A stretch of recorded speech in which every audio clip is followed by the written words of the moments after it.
चैना नैना लोरी भर के कहिले, लुट गइल चैना नैना लोरी भर के कहिले।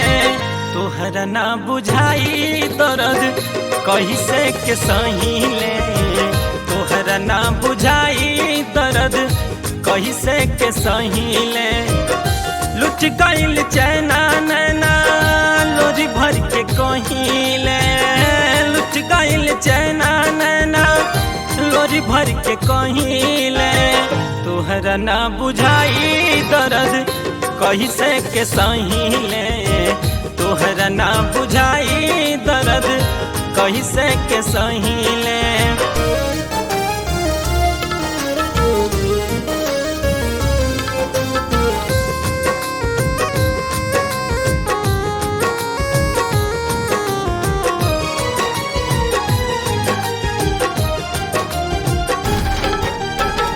कैले रहन गलती कवन कैसन लाचारी बे, घूमिया के पीछे जैसे कवनो बीमारी बे।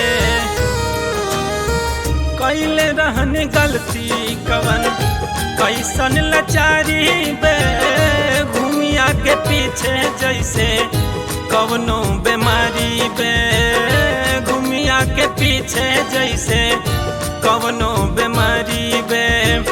देलू ना ध्यान ऊंचे खाले हम ढहिले, देलू ना ध्यान ऊंचे खाले हम ढहिले। तोहरा ना बुझाई दर्द कैसे के सहिले, तोहरा ना बुझाई दर्द कैसे के सहिले।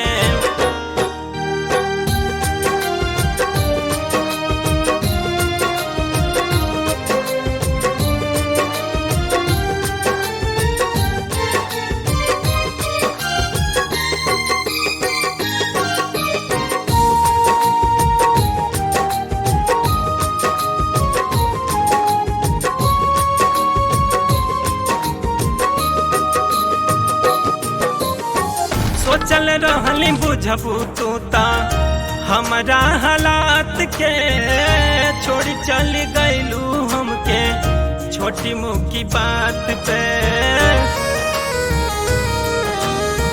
सोचल रहली बुझबू तू ता हमारा हालात के, छोड़ी चल गइलू हमके छोटी मुकी बात पे, छोड़ी चल गइलू हमके छोटी मुकी बात पे।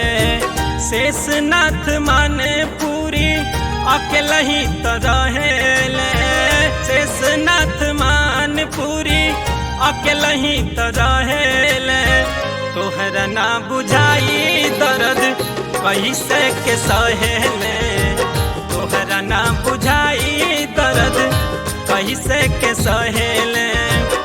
लुट गइल चैना नैना लोरी भर के कहेले, लुट गइल चैना नैना लोरी भर के कहेले। तोहरा ना बुझाई दर्द कैसे के सहिले, तोहरा ना बुझाई दर्द कैसे के सहिले।